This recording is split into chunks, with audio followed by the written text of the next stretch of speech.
Bismillahirrahmanirrahim. Assalamualaikum warahmatullahi wabarakatuh. Perkenalkan, nama saya Ulfa Azizah, NPM 2101022004 dari Program Studi Pendidikan Bahasa Arab. Di sini, saya akan menjelaskan tentang hadis sebagai sumber ajaran Islam.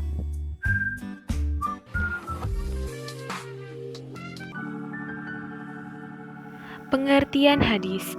Menurut bahasa, hadis dapat berarti baru, dekat atau qorib, dan cerita atau khobar. Sedangkan menurut istilah ahli, hadis ialah segala ucapan Nabi, segala perbuatan beliau, dan segala keadaan beliau. Akan tetapi, para ulama usul hadis membatasi pengertian hadis hanya pada segala perkataan, segala perbuatan, dan segala takrir Nabi Muhammad SAW yang bersangkut paut dengan hukum. Fungsi hadis. 1. Bayan tafsir. Yang dimaksud dengan bayan at-tafsir adalah menjelaskan maksud dari Al-Quran. Fungsi hadis dalam hal ini adalah merinci ayat secara global atau bayan al-mujmal, membatasi ayat yang mutlak atau taqyid al-mutlak, mengkhususkan ayat yang umum atau takhsis al-am, dan menjelaskan ayat yang dirasa rumit. 2. Bayan takrir. Bayan at-takrir atau sering juga disebut bayan ta'kid atau penegas hukum, dan bayan al-isbat adalah hadis yang berfungsi untuk memperkokoh dan memperkuat pernyataan Al-Quran. 3. Bayan tasyri'. Yang dimaksud dengan bayan at-tasyri' adalah menjelaskan hukum yang tidak disinggung langsung dalam Al-Quran. Bayan ini juga disebut dengan bayan zaid ala al-kitab al-karim. 4. Bayan an-nasakh. Secara bahasa, an-nasakh bisa berarti al-ibtal atau membatalkan, al-ijalah atau menghilangkan, at-tahwil atau memindahkan, dan at-taghyir atau mengubah. Menurut ulama mutaqaddimin, yang dimaksud dengan bayan an-nasakh adalah adanya dalil syara' yang datang kemudian. Sejarah kodifikasi hadis. 1. Pada masa sahabat, sebetulnya kodifikasi atau penulisan dan pengumpulan hadis telah dilakukan sejak zaman para sahabat. Namun, hanya beberapa orang saja di antara mereka yang menuliskan dan menyampaikan hadis dari apa yang mereka tulis. Disebutkan dalam Sahih Al-Bukhari di kitab Al-Ilmu bahwa Abdullah bin Amr biasa menulis hadis. Abu Hurairah berkata, "Tidak ada seorang pun dari sahabat Rasulullah SAW yang lebih banyak hadisnya dari aku kecuali Abdullah bin Amr, karena ia biasa menulis sementara aku tidak." 2. Pada masa tabi'in dan setelahnya. Tradisi periwayatan hadis ini juga kemudian diikuti oleh tokoh-tokoh tabi'in sesudahnya, hingga datang masa kepemimpinan Khalifah kelima, Umar bin Abdul Aziz. Dengan perintah beliau, kodifikasi hadis secara resmi dilakukan.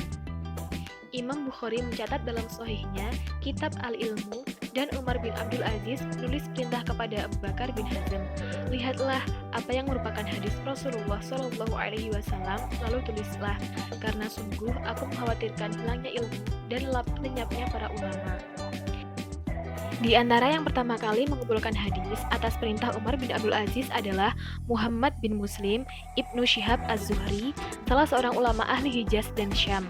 Setelah itu, banyak para ulama yang menuliskan hadis-hadis Rasulullah dan mengumpulkannya dalam kitab mereka. Jenis-jenis hadis. 1. Hadis sahih. Kata sahih menurut bahasa berasal dari kata soha, yasihu, suhan, wasihatan, wasohahan, yang menurut bahasa berarti yang sehat, yang selamat, yang benar, dan yang sah.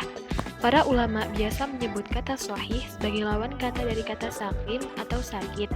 Maka hadis sahih menurut bahasa berarti hadis yang sah, hadis yang sehat, atau hadis yang selamat. 2. Hadis hasan. Menurut pendapat Ibnu Hajar, hadis hasan adalah hadis yang dinukilkan oleh orang yang adil, yang kurang kuat ingatannya, yang muttasil sanadnya, tidak cacat dan tidak ganjil. 3. Hadis dhaif.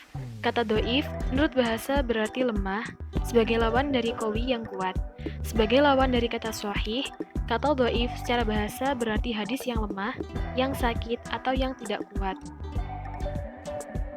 Dalil-dalil yang mendasari hadis sebagai sumber ajaran utama agama Islam. Untuk mengetahui sejauh mana kedudukan hadis sebagai sumber hukum Islam dapat dilihat dalam beberapa dalil, baik dalam bentuk nakli ataupun akli. Dalil Al-Quran. Banyak ayat Al-Quran yang menerangkan tentang kewajiban mempercayai dan menerima segala yang datang dari Rasulullah SAW untuk dijadikan pedoman hidup. Di antaranya adalah dalam surat Al-Imran ayat 32, Allah berfirman, "Qul ati'ullaha war rasula fa in tawallaw fa innallaha la yuhibbul kafirin." Artinya, katakanlah, taatilah Allah dan Rasul-Nya. Jika kamu berpaling, maka sesungguhnya Allah tidak menyukai orang-orang kafir. Dalil hadis. Dalam salah satu pesan yang disampaikan baginda Rasul berkenaan dengan kewajiban menjadikan hadis sebagai pedoman hidup di samping Al-Quran sebagai pedoman utamanya adalah sabdanya, Anna Rasulullah sallallahu alaihi wasallam qala taraktu fikum amrayni lan tadillu ma tamassaktum bihima kitaballahi wa sunnata rasulih. Artinya, aku tinggalkan dua pusaka untukmu sekalian, dan kalian tidak akan tersesat selama-lamanya, selama kalian berpegang teguh kepada keduanya, yaitu kitab Allah dan sunnah Rasul-Nya. Hadis riwayat Malik. Ingkar sunnah. Menurut bahasa, kata ingkar sunnah terdiri dari dua kata, yaitu ingkar dan sunnah. Kata ingkar berasal dari kata bahasa Arab, angkaro yungkiru ingkaron, yang mempunyai beberapa arti diantaranya tidak mengakui dan tidak menerima baik di lisan dan di hati, bodoh atau tidak mengetahui sesuatu, dan menolak apa yang tidak tergambarkan dalam hati. Ingkar sunnah adalah sekelompok umat Islam yang tidak mengakui atau menolak sunnah sebagai salah satu sumber ajaran Islam. Orang yang menolak keberadaan sunnah atau hadis sebagai salah satu sumber ajaran Islam disebut munkir al-sunnah. Kelompok ingkar sunnah merupakan lawan atau kebalikan dari kelompok besar mayoritas umat Islam yang mengakui sunnah sebagai salah satu sumber ajaran Islam. Demikian yang dapat saya sampaikan pada materi kali ini.